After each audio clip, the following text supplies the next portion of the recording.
د ایمان او د یقین خبرې وکم، لاړ شم تورو ته د سپین خبرې وکم.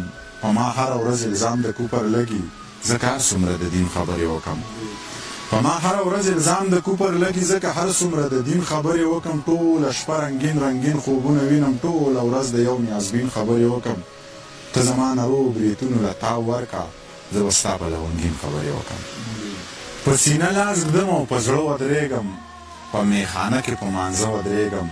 زما په خپل خدای ښه پوخ یقین دی، زه د دنیا خلکو ته نه ودرېږم.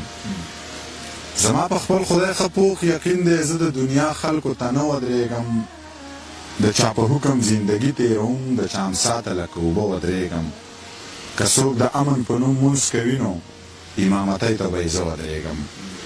حق ته په کریکه باندې حق وایمه، ظلم ته هم لکه ډګر ودرېږم. دې رښتیا وړه کړه پورې دې رانجه نه کړه، کاڼي دې رښتیا وړه کړه پورې دې رانجه نه کړه.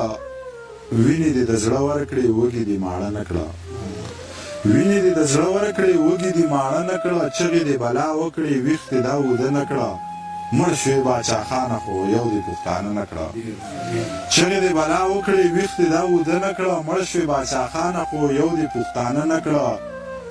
اوښکې بد نصیبه وې ښکلې ستا باڼه نه کړه، څومره باران وشو خو کاڼي وراسته نه کړه. یو د نظر او بل د زړه تاوان دی، یو د نظر او بل د زړه تاوان دی. ځینې مخونو ته کاته تاوان دی، په توره زنه تور خال چوټ بېمانې، په توره زنه تور خال چوټ بېمانې. پړندو سترګو کې رانجه تاوان دی. دا دی چې خاندي دا زما ګټه ده، راځه چې ژاړم دا د ده تاوان دی. دا دی چې خاندي دا زما ګټه ده، راځه چې ژاړم دا د ده تاوان دی. جانانه هسې تنګ نظره یې نو ګنې په مینه کې داسې تاوان دی. جانانه هسې تنګ نظره یې نو ګنې په مینه کې د څه تاوان دی. هغې سړي له خدای ډوډۍ هم ورکړه، زما په خیال کې به چا اوبه تاوان دی. دې خنجر خنجر باڼو سره به څه کې، دې خنجر خنجر باڼو سره به څه کې، د دې تورو او نیزو سره به څه کې. د تیارې غل ته به شپه سړی شوګیر کړي، د رڼا ورځې د غلو سره به څه کې. د تیارې غل ته به شپه سړی شوګیر کړي، د رڼا ورځې د غلو سره به څه کې. چې سړی وي په خبره باندې پوه شي، خو چې سپی وي نو د سپو سره به څه کې.